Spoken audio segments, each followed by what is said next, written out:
So here we are in Sacramento, California, the state capitol building, and we're here with about 70 or 75 veterans from different community college campuses. Not only the 7 community college campuses with US VETS outside the wire, Orange County, but we also have several other community college campuses. We want to make sure that veterans know that they have a voice and that their voices matter and that it actually impacts legislature. It impacts bills that are being developed. So some people have asked today, well, I thought it was law that there was some kind of support system or there was a Veterans Resource Center on all of the campuses, but that isn't the case. What is the case, however, is that the schools have to have a certifying official or have a support system. However, having a Veterans Resource Center is not necessary. So the Veterans Resource Center is where veterans find camaraderie, where they find support systems, where they find just a very comfortable environment to kind of hang around and hang out on their campus. And it feels very familiar to the military life. It feels very familiar to what they've experienced while they were in the service, no matter what the branch of service was. When I first came into the Veteran Resource Center, I had nothing.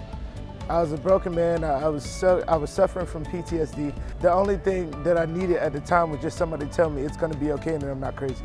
When I learned that I was okay, it was the best thing that ever happened for me.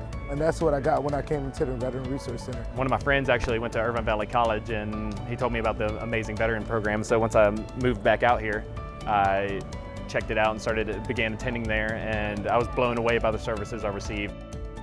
We're in a dire need of caring for our veterans in the 114 community colleges within the state. We don't have enough money, we don't have enough funding, we don't have services that are set up so that they can actually come back and have support services. We serve about 800 to 850 veterans a year, and we are outstanding in what we do. We're probably one of the only community colleges that has mental health services, and we partner with US VETS on that.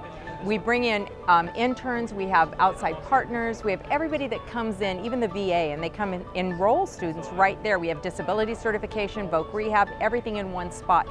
So then we did the first ever data that's out there in the state at 114 colleges. We went and observed those colleges. We got over 1,500 surveys from veterans and figured out what they need. We brought that with us today in a book format to give to our senators and assembly members, and we're hoping that will change the funding landscape for our veterans.